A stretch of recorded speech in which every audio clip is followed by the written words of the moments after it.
Great Monday. Welcome to the Fully Human Connections podcast. I'm your host, King. I'm joined with my co-host, Reggie. How you doing today, Reggie? I'm doing really well, King. As always, happy to be here speaking with you on a Monday morning. Absolutely, absolutely. And one of the ways we like to always get started. What's your spiritual energy level number? It's a legit 10 today. I didn't even have to choose it. It's I woke up, had pretty good weekend. It's a beautiful day here where I'm sitting, cool but blue skies. I have a lot of good work that I'm doing, and I'm good to go. So yeah, it's a good place to be. Well, I join you in being a 10 as well. And again, like I said, I'm a 10 because I woke up and I can see, hear, walk, talk, stand, breathe, have sound mind, and have a place to conduct business. And I look forward to the infinite possibilities. So that gives me a 10 and an excellent segue into my gratitude moment, as I said earlier. But I'm also grateful for my mother to be alive, have sound mind. I'm grateful for the challenges that are in my life because those that help me grow. I'm grateful for the ability to continue to learn and grow and the information that I receive in that respect. And finally, I'm grateful for the opportunity to do this show with you. So, yeah, beautiful. So, so I'll just jump in there too. As always, I had a good breakfast this morning. I had a good dinner last night, and that's because I have a refrigerator with mostly fresh food in it. I have indoor plumbing. Been using the heat a little bit in the evenings here. Don't really need it too much, but I feel blessed just to have those basic, they're a little bit beyond survival, but just basic needs met. And then I get to be an educator, a writer, a poet, and a coach. So I just feel blessed by all of that, and to have good friends and colleagues with whom I feel attuned, and I don't have to go to work for a boss or in a company where I don't like the people. And I laugh as I say that, but a lot of folks I know go to work because they need to take care of their families, and they're not crazy about going into work every morning. So I just really feel blessed at this point in my life to be able to do what I really care about.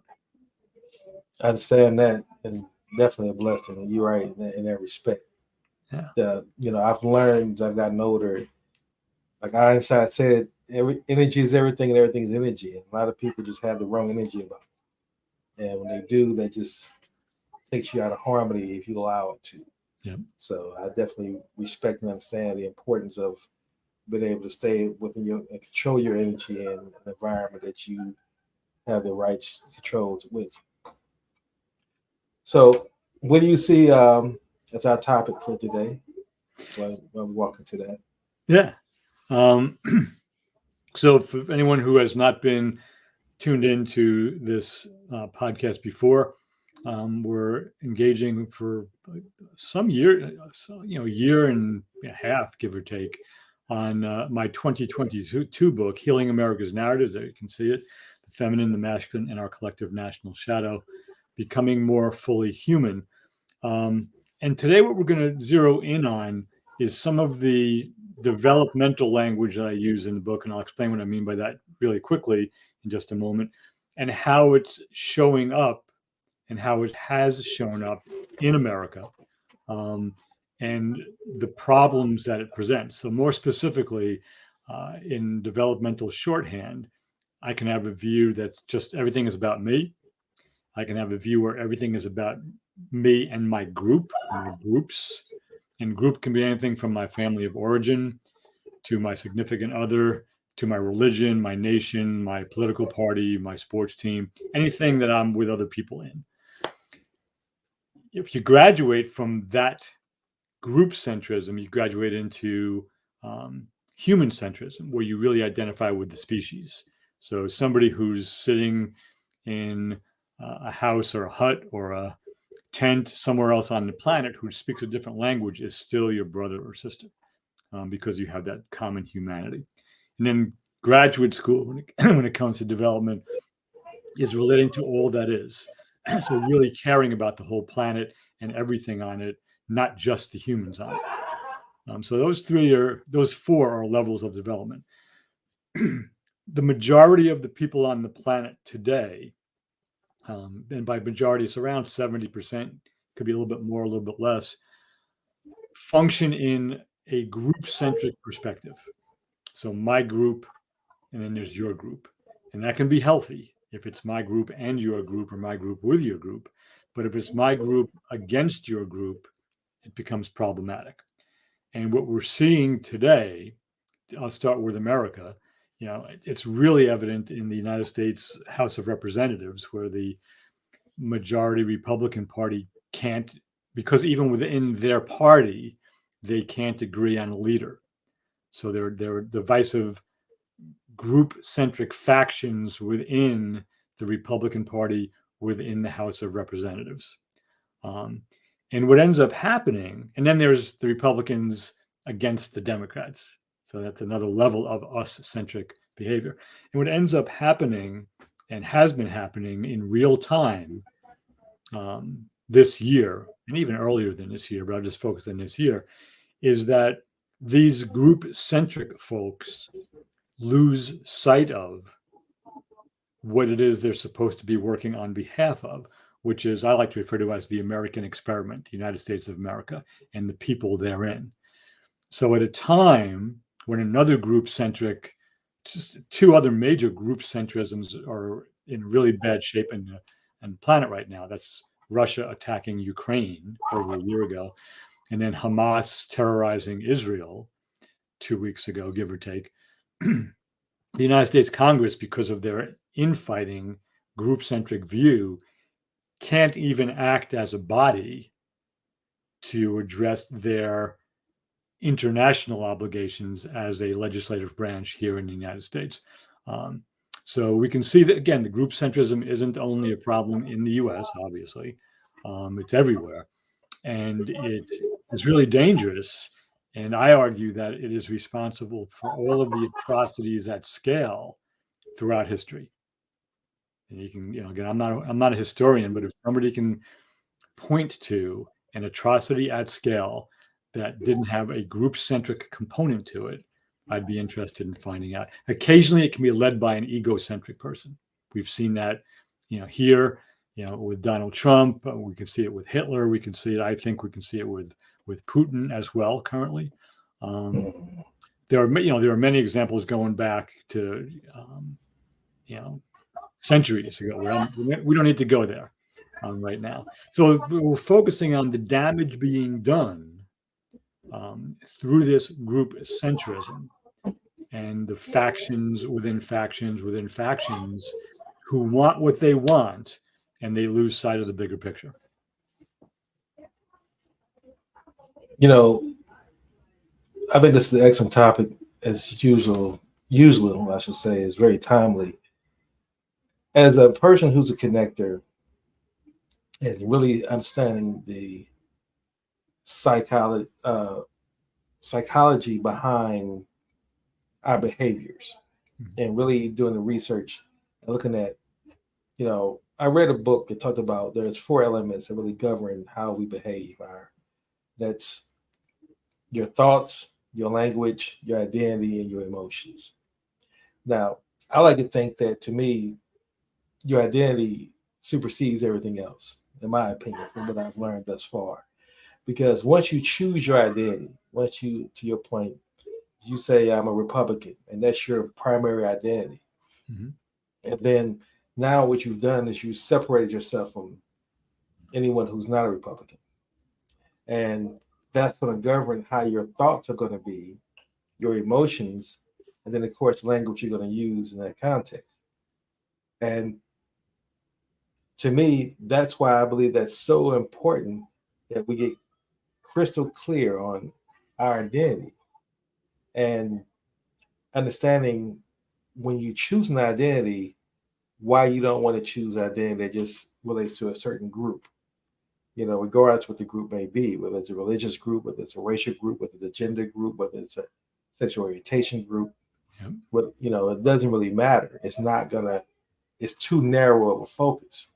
But when you choose your identity as a human being, and then on top of being a human being, you may be Black, you may be white, you may be gay, you may be Republican, you may be Jewish, or whatever it may be, you're not leading with that. It should be your dominating thought. Should not be couched into that number one identity narrative, identity perspective, and that's what we see politically. I mean, Republicans have gotten to the point that what they're known for, and I'm not a Republican, I'm not a Democrat either, is what they don't support. Mhm. And it's easy that when you have the other office, the other party in office, and you can just say, well, here's all the things we don't support, we don't like. But when you get a chance to say, okay, well, you have to be the leader. You're in charge now. So what are you for? You can't govern on what you don't support. So what do you support? And that's what we see with the Congress and the U.S. House of Representatives, where they can't select a leader because none of the leaders are have a strong propensity for saying, here's what I do support. None of the ones that have name recognition, the ones that were allowed, to even Mitt Romney's point, Jim Jordan was just loud, but didn't really have a lot to say. And it showed folks that you can't be our leader because you're not really saying anything. And you also supported, steal the election, or you supported Trump and his idea that the election was stolen. So, but that's just a microcosm to me of as far as how we are operating, how we're engaging. Every day in the news, I see identity, not just politics, but identity, that group-centric thinking in pretty much the news, social media. And what it does, again, it says, well, if you're going to be a part of this group, then this is how this group thinks, this is how this group functions, and this is how you need to ride with us as a group. And to your point, those are your enemies over there. And then most people think they find solace in that because they're looking for direction. They're looking for some form of reason for getting up in the morning. And if you're getting up in the morning and you don't like what you do for your profession, you don't, what you said earlier, don't like going into your job, then what ends up happening is now you're faced with negativity and negative energy at the beginning of your day. And I've learned that life is going to come at you regardless. So someone's going to cut you off in traffic. Someone's going to push the elevator and not wait for you. Someone's going to, may rudely bump into you. So those things are going to happen throughout your day anyway. But if you start off with that negative energy, now it just escalates. And it's very easy now for you to let that escalate to something violent, especially if that person that's bringing you that, who bumped into you, who cut you off, or who didn't hold the elevator for you, is from the other group that you didn't like. Then it's just really compounds that thought and theory that you're having about those individuals. Yeah, and I appreciate your raising everything you just said, and it's something that we've spoken about before, is this sense of identity. If you identify, first with a particular trait or characteristic, whether it's a belief that you've embraced or it's a physical identity in some way, whether it has to do with ethnicity, skin pigmentation, gender, or whatever, that's a group centrism. And again, there's group centrism can be healthy as long as it's not us against them. So again, I want to make really clear that there are groups that I identify with that really enhance my life. I mean, you and I have a group of two. We've been meeting every morning, every Wednesday, and then now Monday mornings for over about a year and a half. And so again, we're not saying that groups are bad. We're saying groups can be unhealthy. And I was looking again this morning, and I didn't just another example of this. There are now 9 men, which is illustrative. That's the word men I just used. There are now 9 men who have thrown their hats in the ring to become Speaker of the House, 9 Republican representatives. And I'm pretty sure, I didn't spend a lot of time with this. I saw the photograph of the 9 of them, and I didn't spend enough time. I'm pretty sure they're all white guys. There might be one African-American, because there are a couple of African-American male representatives in the House, not a whole lot. But I think it's 9 white guys, which is perfect representative of the Republican Party.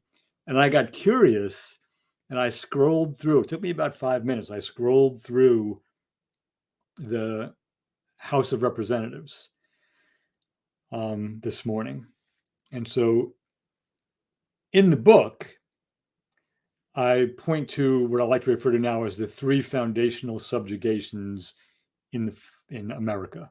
And that's the subjugation of women, the subjugation of the native peoples of the Americas, which we now refer to as Native Americans, and the subjugation of Africans who were kidnapped and taken here, and those that survived were enslaved. And we now use the language of African Americans to refer to them. And it's interesting that if you're an African American woman, you're part of two of those three foundational subjugations. And there are quite a few African American women in Congress. None of them are in the Republican Party. Now, might there be an African American woman who has, 1/8 or 1/16 African American heritage who doesn't appear that way? There might be someone like that.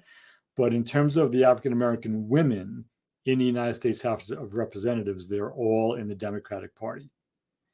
And so if you look back historically in terms of the groups, the Democratic Party, post 1964, when the party's kind of, after Lyndon Johnson and others, under the strong influence of John Lewis and Dr. King and others, passed the push forward, the Civil Rights Act and then the 65 Voting Rights Act, Southern Democrats left the party, white Southern Democrats, and they became Republicans. And that's been the Republican identity since then.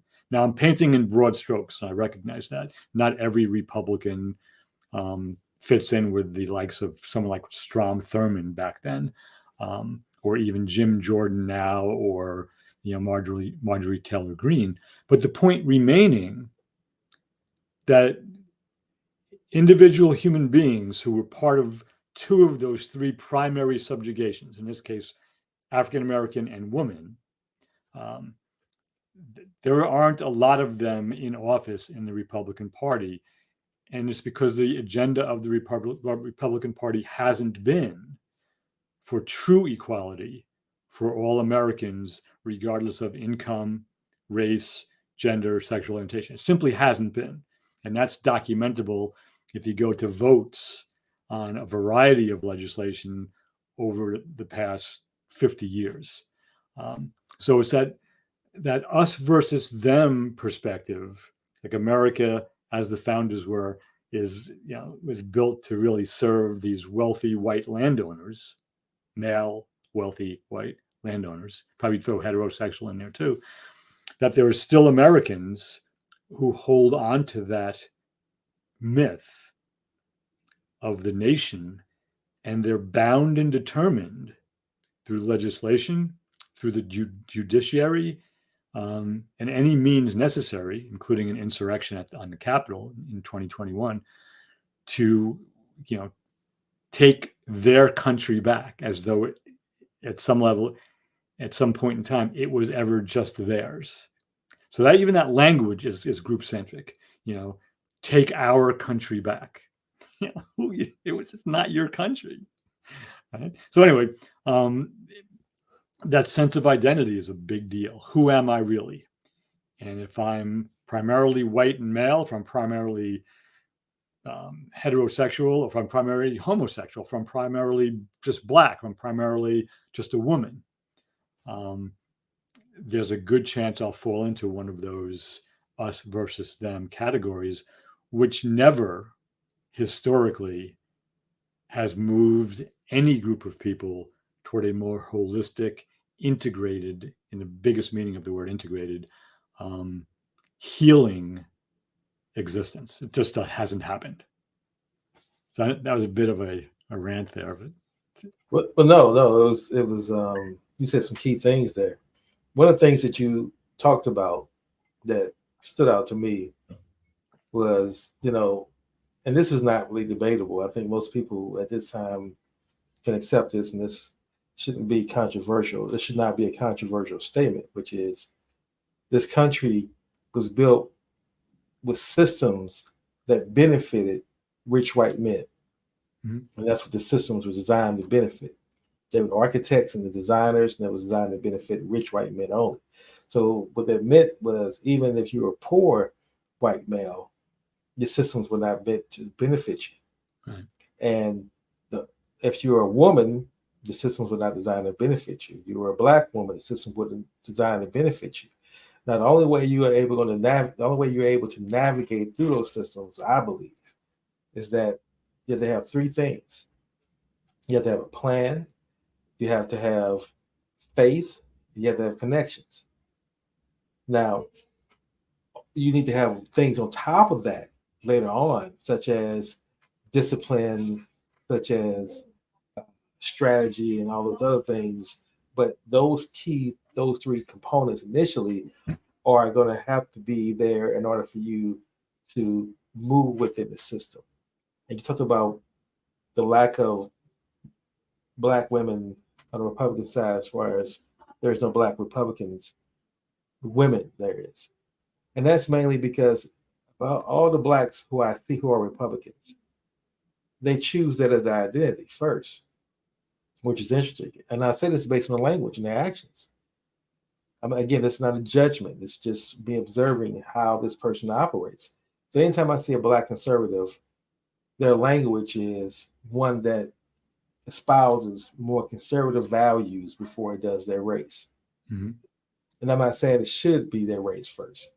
It should be humans first. Let me be clear on it. That's why I'm positioning. It should be, I'm a human being first. And the Democrats have had programs, to your point of the Black women being part of the two subjugated groups, women and African Americans, that Democrats have had programs that tended to benefit them. Mm-hmm. Now, I see a lot more women nowadays who are financially successful, and they tend to now identify themselves as Republicans. But I don't know they'll go to the extent of actually running for office to go there and enact that policy on it. Because, just for example, I saw a clip someone shared with me on YouTube, and it was at a Texas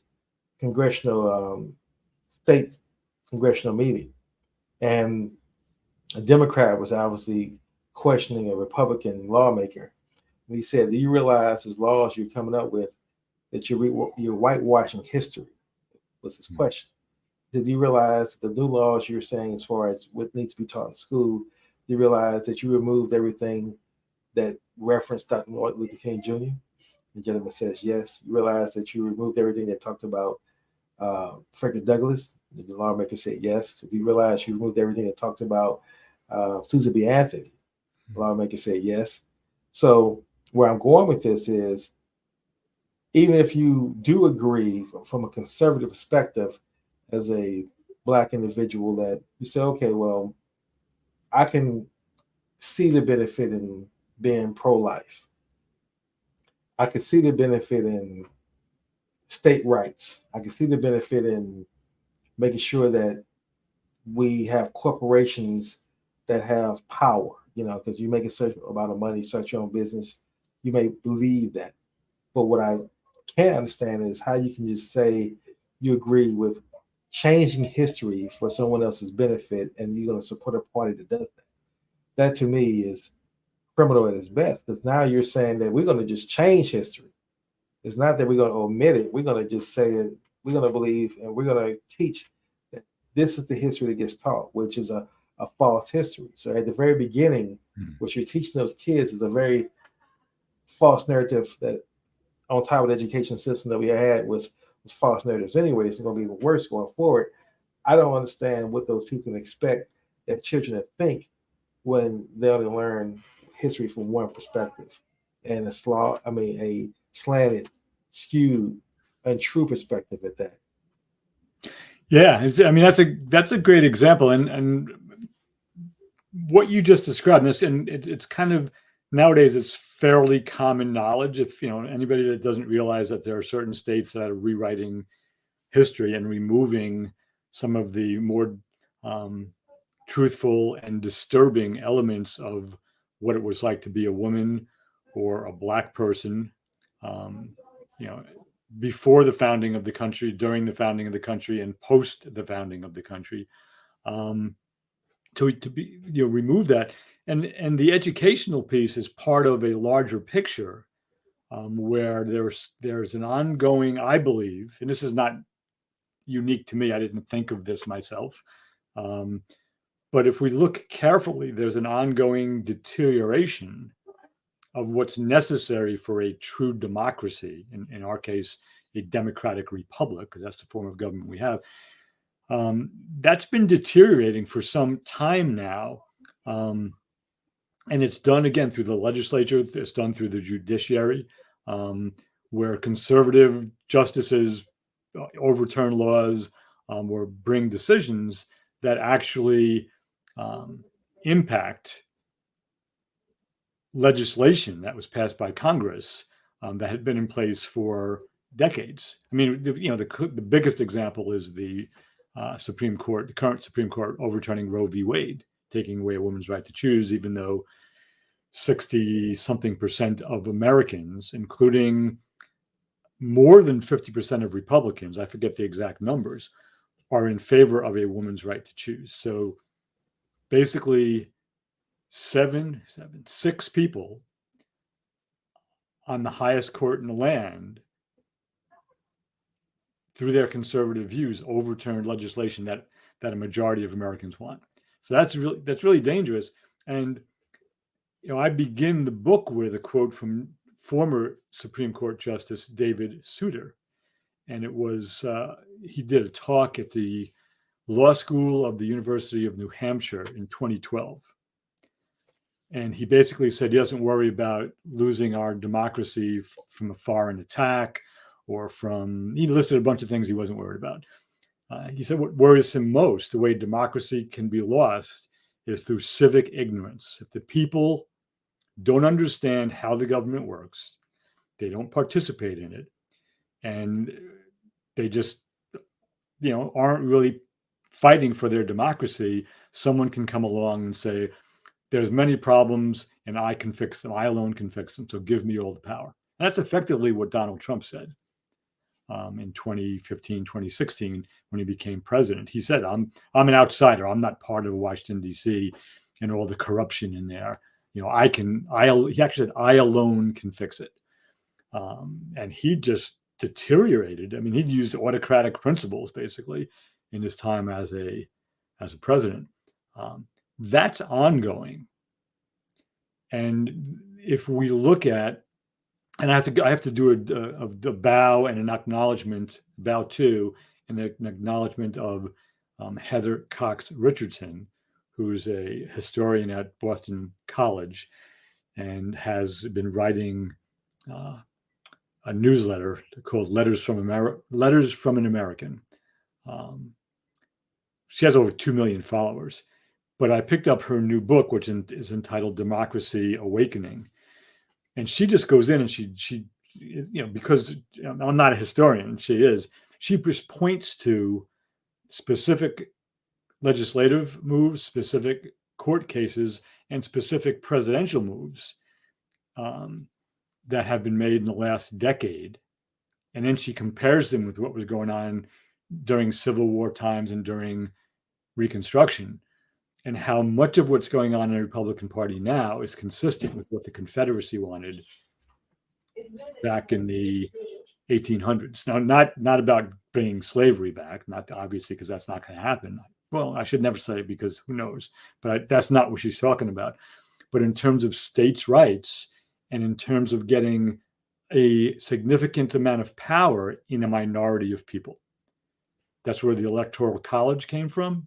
That's where the 3/5 compromise came from, where the southern states, the Confederate states, let me just be clear, wouldn't sign on to the Constitution. This is going back pre-Civil War, obviously, unless they were guaranteed they had as much of a say in the government as the more populous northern states, who also had slaves at the time, had.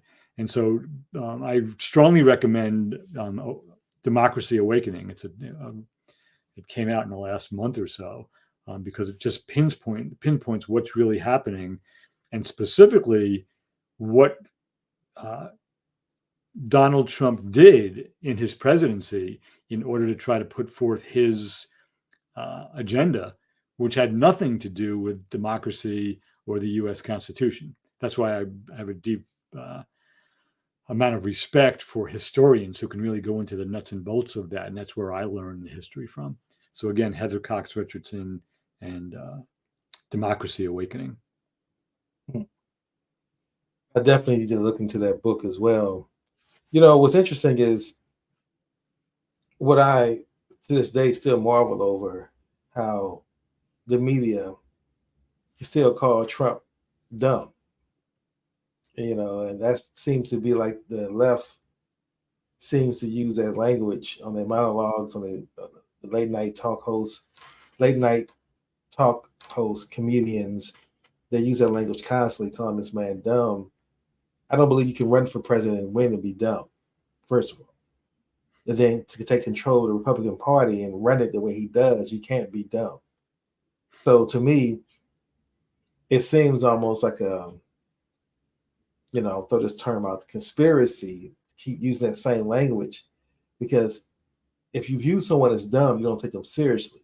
You constantly underestimate them. Now, if you view someone as being clever and smart, then you properly prepare for them, right? And as long as people keep viewing Trump as dumb, then they're going to continuously keep underestimating him and constantly keep thinking he's not going to do certain things, or doesn't have the ability to get things done.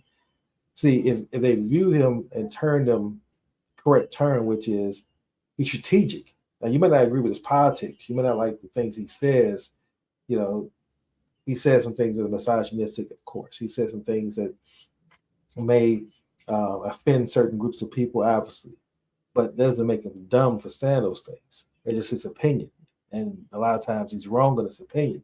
But where I'm going with this is that this man has control of the Republican Party, so much so that if the Republicans had not created this little section clause in the U.S. House, he would be nominated Speaker of the House right now. But he can't, because he's has an indictment against him, which prevents him from electing him. But if it wasn't for that little clause, he would be Speaker of the House right now. That's how much power he has. And that would be the first time, to my knowledge, you can correct me wrong if I'm wrong. I'm not a historian either in that context.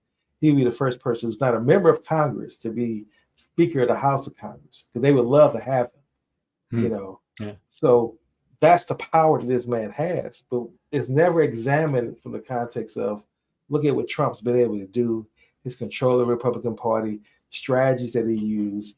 Like I said, he realized the Democrats were using identity politics first, playing a victim role, vote for us. And he came out and took it all the way to the next level and said, okay, if they're going to do that, I'm going to do it as well. I'm going to speak to folks who I believe has no one speaking for them. I mentioned this before to several people, that Baltimore, to me, is an equal opportunity, poor, marginalizing city. Yeah, it does it more for blacks, against blacks, I should say.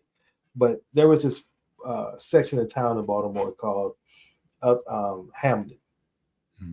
And Hamden was known as a predominantly white, poor area. And this one developer came in and he decided to buy this old building and refurbish the building and turn it into a food hub as well as office space. And that sparked development. And where I'm going with this is, when that sparked development, other developers realized, wow, we can come into this neighborhood, we can buy this real estate relatively cheap, because it was a poor white neighborhood. And they pretty much gentrified all those poor white folks out of there. And there was nobody representing those poor white folks. There was no media coverage of that. They just got moved out, lost their land, lost their place, lost their houses. And now Hamden is one of the most thriving, most fastest growing neighborhoods in America, right? So Trump realized that there's a base of folks like that that's constantly being marginalized as well, being neglected, being overlooked, because a lot of them do have a lot of racist mentality, because there was also a lights out neighborhood where black folks, if you were caught there after dark, they would be assaulted violently, maybe even murdered. So yep.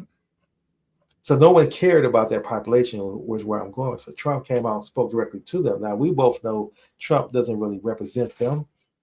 He identifies with them, and they see that he's speaking their language, again, going with the language, and so they support him, ride or die. But so where I'm going with this again is this is what I said before earlier in my comments. The systems are designed only for rich white men. So if you're not rich and you're not white, you better have a plan to navigate. And you can still move through the system, but you have to remove yourself from the group dynamic. You can't see yourself and be successful if your number one identity is black man within the systems, because the system is going to attack that group dynamic of black men. It's going to attack that group dynamic of women. It's going to attack that group dynamic of anything outside of rich white men. So you have to see yourself as an individual, move through the human connections, build your relationships. That's the only way you can counter it, from my perspective. And that's what I've seen folks that I admire, who are successful, I kind of pattern my life to build connections with in alignment with people based off that thinking, that want to connect and build alignment based on love and the principles of serving and not hate. But I finally wrap up my point by saying this, that again, going back to what you said earlier, I believe that unless people truly, well, my question was, let me change it now to a question. And I don't know if you have the answer to it, but just maybe it's a theoretical question in context that, what do you see as the breaking point, the tipping point, so to speak, that would actually cause most citizens in America to say, I'm no longer going to sit here and just go along to get along. I'm going to stand up and really put forth an effort to correct this system that I see that's going off the rails. Yeah, that's a great question. I'll start off by saying I don't know the answer to it. I think one of the reasons that it doesn't happen is because the people for whom that's most necessary are too busy paying bills, buying food, and trying to keep a roof over their heads to enter into a rebellion or do anything else because they're that poor. In fact, that I love that question. This morning I read a quote from the former Labor Secretary, Robert Reich. I forget how to say his last name, Reich. I don't know if it's Reich or Reich, how he says it, but he has his own platform now and he speaks out a lot. And he's a brilliant guy. But this is from a speech, and it's to the point that you just made about these poor white folks. And I have to add, beyond poor, I know a lot of artists who are white. And when I say artists, I mean everything from poets to filmmakers to sculptors to painters, not just somebody who paints or draws. Musicians who, are never going to be famous, but they're committed to their art. A lot of them are poor and they're progressive in their politics. So they're not the people we're talking about. They're not the people who Donald Trump was trying to manipulate and succeeded at manipulating. But this is what Robert Reich said in 1994. So again, he was Bill Clinton's labor secretary. It's just about 4 sentences. My friends, we are on the way to becoming a 2-tiered society composed of a few winners and a larger group of Americans left behind, whose anger and disillusionment are easily manipulated. Once unbottled, mass resentment can poison the very fabric of society, the moral integrity of society, replacing ambition with envy, replacing tolerance with hate. Today, the targets of that rage are immigrants and welfare mothers and government officials and gays, and an ill-defined counterculture. But as the middle class continues to erode, who will be the targets tomorrow? So he was actually, he had his finger on what we're talking about, and that's where 2023, 94, that's 29 years ago he said that. And to take that, so I don't know what it would take. It might take to get enough people who are suffering enough, who get to the point where they have nothing left to lose. and they're not worried about what's going to happen if they stand up and try to change things. But they're also facing, when you pointed to Donald Trump, and the media, the left media, and not, kind of assuming he's dumb. I agree 100%. He's shrewd and he's manipulative. And if you look at his career, he's been that way. He was able to play the role of victim as a millionaire, and then maybe a billionaire. I don't know if that's accurate or not. When his projects would fail, he would just sue somebody, or he wouldn't pay contractors, and he would say, and he would take a victim's perspective.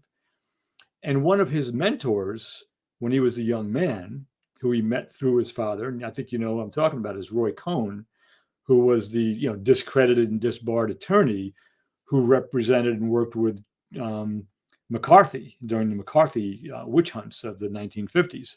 And Cohn's strategy was, no matter what happens, lie, repeat the lie. If you go to court and you settle, say that you won, and then continue to disparage your opponent. You just never stop with the lie. And if you look at what it's not funny, but it's frightening.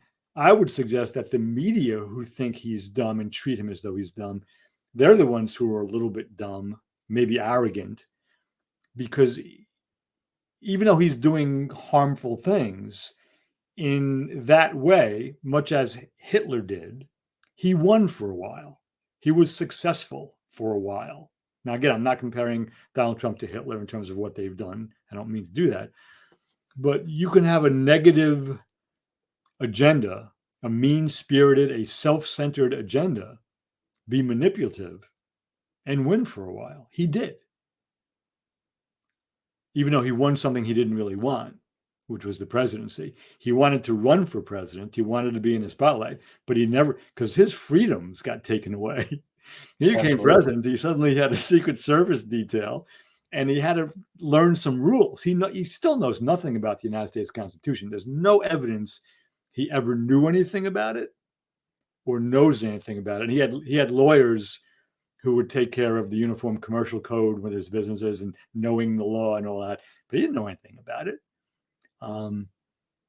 So I would argue that he's smart, he's manipulative, and he also has those 9 traits: ignorance, arrogance, bigotry, fear, violence towards women, bullying, untrustworthiness, excess, and greed. But I can't watch some of the late night folks anymore. And the same reason I can't watch even newscasts and commentators whose politics I might agree with, because they all have that same eye-rolling, nod, wink, like, you and I know what the truth is, and these other people are idiots. And Tucker Carlson and Sean Hannity do the same thing on the right, so it's the same shtick. But I can't watch or listen to them because they're missing, the piece of he succeeded, like he won.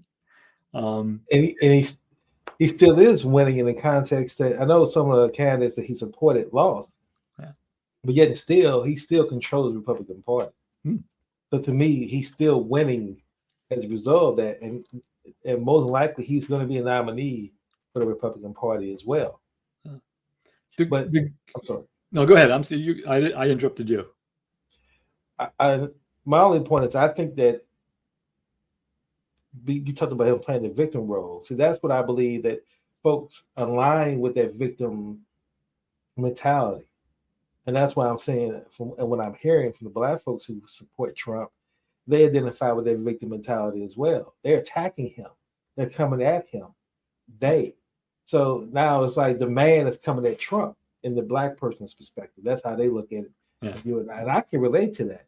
Yeah. So as long as Trump continues to position himself as his victim, he's still going to have this base that strongly support him no matter what. He's forever changed politics. I think anybody who's going to run for office and goes and tries to run the old way will never have sustainability. Politics has gotten to the point where it's an identity game. It's a popularity contest. And that's what it is. And you become popular and people like you, They like you because of your personality, not because your policies. The policies come second. It's your personality. What are you saying? Are you saying things? Are you showing that you're not afraid of the establishment? See, Trump came out and presented himself as an anti-establishment hero, and in most people's eyes, he still is that. Even though all his policies that the Republicans who do support him are right within the establishment. From as you talked about overchanging Roe v. Wade, putting conservative judges on the courts. So he doesn't do anything again for the poor whites that make up his base. He's not doing anything for them at all, other than speaking their language and saying things that they nod their head with and they agree with. It's very similar though. It's very similar, to be honest, to watching, growing up and sitting in church and listening to Black preachers. And they're saying things that get the congregation to say amen, amen, amen. And the rhetoric sounds great, but at the end of the day, you walk out the door, you still just as poor, you still just as downtrodden as you were before you walked into that church. But he made you feel better for those 2 hours that he was speaking. And that's what Trump seems to be doing, the same thing for his base. He makes you feel better the time he's on stage. He even makes jokes similar to what some of the pastors have done, because he's mastered the art of charisma, and that's one of the things that the late great I can't believe I'm forgetting his name right now, but he was a former director of the NAACP back in the 60s, Whitney Young Jr. Yep. He said that people got to learn the difference between charisma and character, between protests and programs. And see, most people don't understand the distinction. They rather go with someone because he's more charismatic and they like his jokes, they like his energy, yet still, what's the content or the context of what he's saying and what he's doing? They couldn't tell you anything about that. Yeah, no, I agree with that. And the one bit of good news that I've experienced in the last 48 hours or so is that enough. We've been hammering away at the Republicans in the House of Representatives, and deservedly so. So I'm not, I have no problem with that.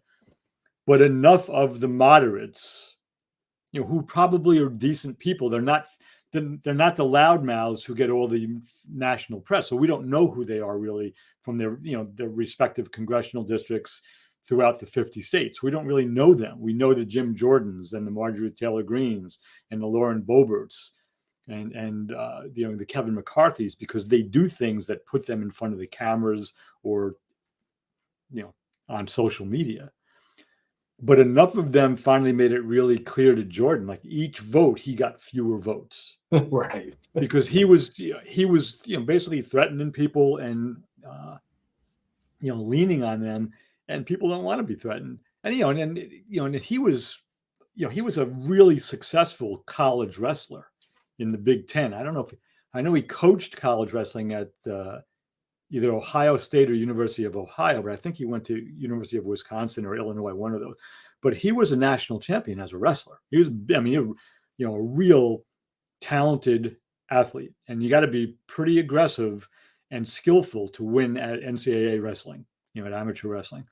So he has some serious competitive chops. But then he went off into Trump world and denied a legal election, and just bought into it. And Trump effectively has just abandoned him now that he's lost.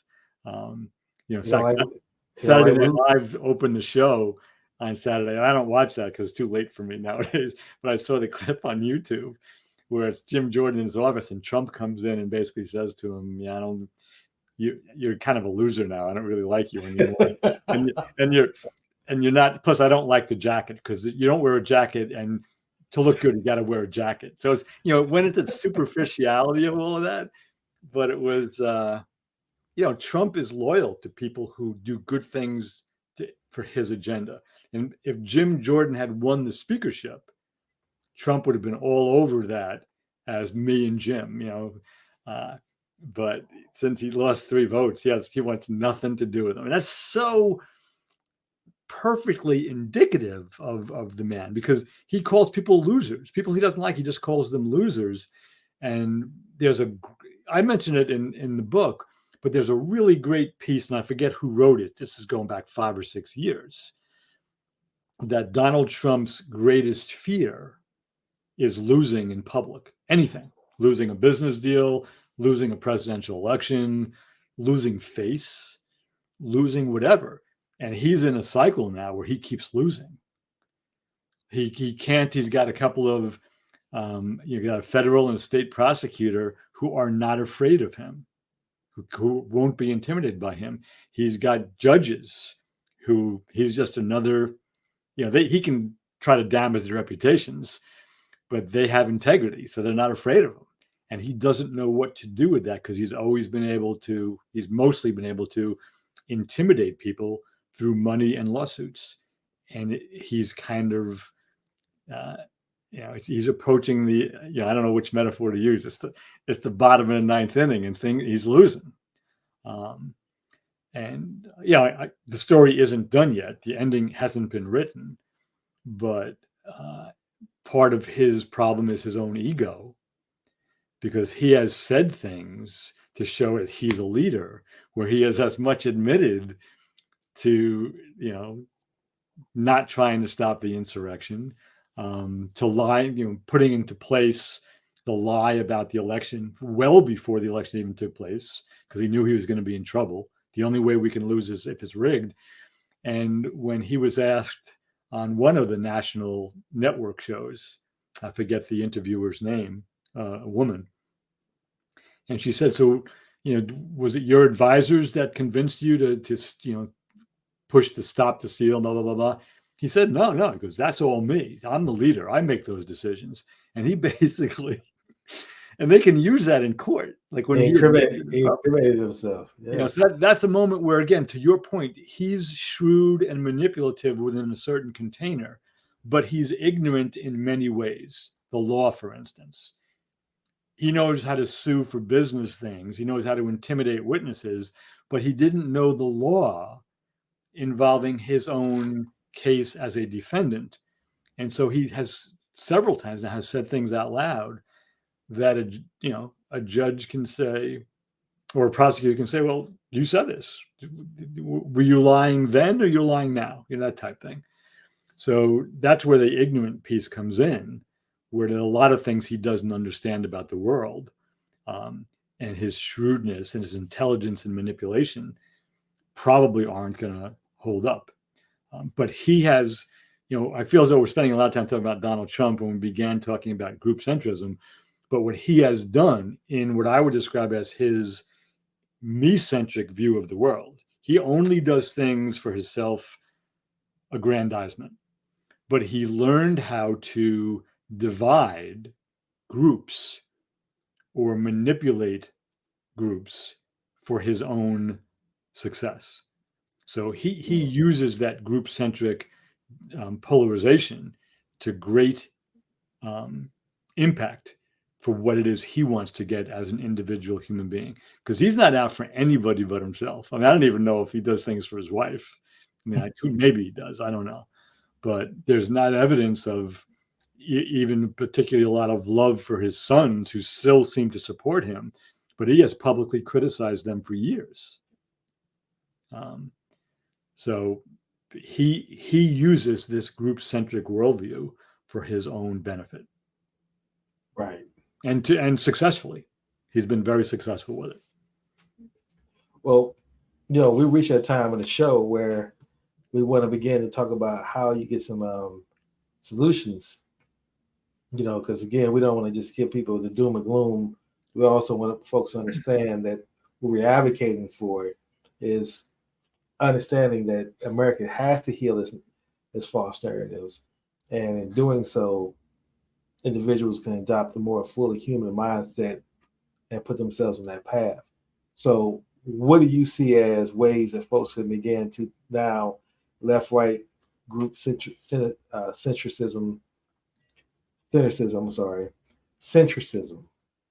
So how do you see people can navigate going forward to move themselves from those groups and not let their identity be tied to it?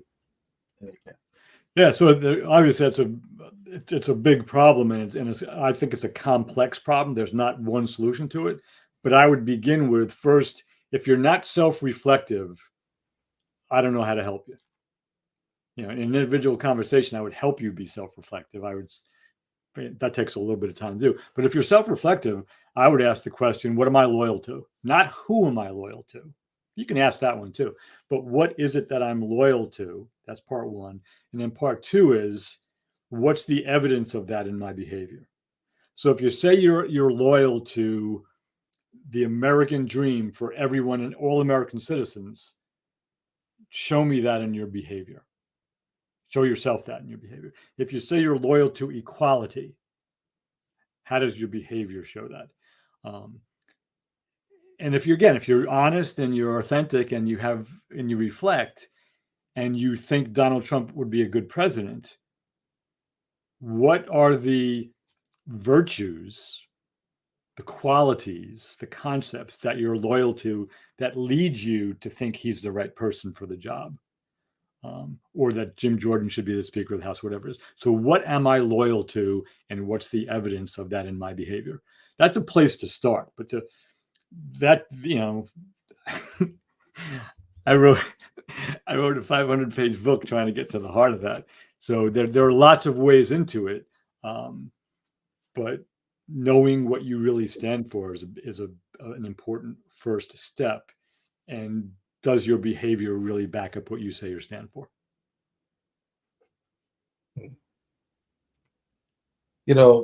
That's some great advice, and I agree with you wholeheartedly. That self-reflection, being able to do a deep introspective analysis of who you are is key. Mm-hmm. And that's why I think it's important that folks hire a coach, one thing. Number two, definitely read your book, because I don't think people understand how to heal. Yeah. I think that's one of the things that most folks don't. I didn't really understand it to myself. So I'm not saying it from a judgment context. I just think it's not something we're ever taught. And you're forced to heal to a certain extent on certain things, but you don't really understand how the healing process works. Most people don't. When does it start? When does it end? How to navigate through the healing process and still move on with life and still conduct yourself. How not to let yourself get caught up in some kind of vice while you are healing. So that to me it should be a class on just how to heal, first of all, and how to understand how to begin that process, and then what are you doing while you're undergoing the healing process as well. Yeah, no, I appreciate your saying that, because that's, at the end of the chapters 11 and 12 of the book offer various ways into a healing journey. There's not one way to do it. There are some kind of tactics that are consistent in the various ways to do it. Like being honest, telling the truth. You're not going to heal very well if you're lying a lot. So it's just not going to work. But yeah, I agree with you, because the healing is what's needed, for sure.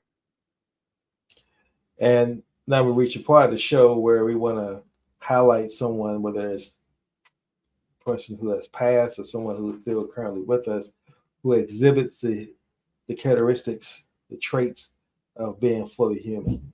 So we can show that we're not just talking about a bunch of pie in the sky type of behavior characteristics, but people who actually have lived this way and are currently living this way as well. So I would say that my choice for today is going to be Stevie Wonder, the musician Stevie Wonder. Yeah. Mainly because of, his body of work since he's been alive, since he's been, I believe, 8 years old. He's been an entertainer, and he's always sung songs that were upliftful, that were inspiring, that was to bring about joy, to bring about people feeling great about themselves, inspiring folks. He's always written in that kind of perspective. Now the man is in his 70s, and he still to this day holds true to those certain values. He moved out of America because he didn't believe in the way they treated Black people, so he moved to Ghana for that reason, still lives in Ghana. So just someone who I believe, if you were to just study him or listen to his music, you would feel inspired. You wouldn't walk out hating anybody. for any reason at all. He didn't advocate for that, and he just continues to walk the line of someone who, on the journey to become fully human, you can listen to his music to help navigate you and keep you accompanied along that journey. Yeah, great, beautiful choice. I have a funny anecdote which I'll share with you probably about Stevie Wonder's music, but it'll take too long to. You know, where I broke up with somebody because she didn't like one of his songs. I said, okay, this relationship's never going to work. That's back in my 20s. You gotta tell me at least what song it was if you remember the song. I just called to say I love you. Okay. Yeah. I turned it on. I had it on a cassette. How long ago it was in the car. And I love this song. And she just, oh, I hate that song. I said, okay, we're done. And it wasn't that stark and that immediate, but right. I knew something was wrong there.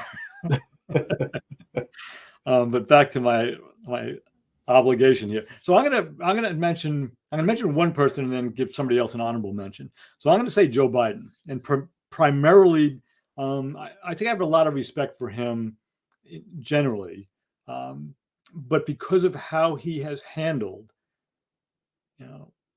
being as old as he is, the presidency, but specifically how he has what he's done around the Hamas Israeli issue, and the speeches he made, both addressing the nation and then the speeches he made, while he was over there in Israel. He managed to take the American Democratic and Republican Party line of being an ally of Israel, which historically has always been true. Whether we agree with that or not, that's the American line. So he supported Israel. He was against terrorism, which obviously any president would have done. But he was really clear on the difference between Hamas and the Palestinian people, and between the Israeli defense forces and the Israeli people. Nobody wants a war. None of the civilians, I don't know that for sure, but the civilians are getting hurt. The ones who were kidnapped, murdered, raped by Hamas, and the civilians in Gaza who were bombed and killed or maimed by the Israeli bombardment. I mean, he hit all of that. Even on Fox News, they reluctantly said it this way: this is the best speech of his presidency. So that's kind of an insult in one way. Like, none of the other speeches were any good, but this is so he got kudos from people on the other side, and I think deservedly so. And again, he's the guy who lost his wife and his daughter in a horrible car accident when he was a young senator decades ago. So he knows about loss, and he has a real sense of compassion. So I just admire how he has handled that, and just energetically to be able to show up and do that. Because I know what it's like to be 69 years old and to have to get onto planes, speak in public, have a camera following you where you go, and kind of be on all the time. God bless him for doing that, and being articulate in it. The other guy who gets the honorable mention is Bernie Sanders. Delivered like an 8-minute or so talk on the floor of the Senate, effectively saying the same things. We support Israel, we're against terrorism, but we need to take care of the civilians. And he did it in inimitable Bernie Sanders style, because it sounds as whether he's talking about healthcare or terrorist acts. I mean, he just is in it. And he basically did a really great job, but he has a smaller spotlight on him than the president does. So I just wanted to give Joe Biden a nod, because he hit all of the fully human pieces that I thought that needed to be hit when he spoke throughout the week, not just in that one speech to America. Yeah. All right. Well, definitely thank you for your choice. Again, thank you for joining me today, putting forth a great topic, writing a great book, and just bringing the energy, the 10, everything you bring a show. Thank you for that. And I want to thank our listening audience for listening to another episode of the Fully Human Connections podcast. Until next Monday at 10 a.m., we'll begin our show. We ask each person to heed the advice that Reggie laid out as far as ways that we can begin to do analysis of ourselves, and let's put ourselves on the path to become more fully human. So I believe if you identify with a human being and your purpose in life, everything else will seem to make sense and you'll see yourself being more fulfilled as you take your journey. So thank you all. Until next Monday at 10:10, everyone, let's all continue to be more fully human.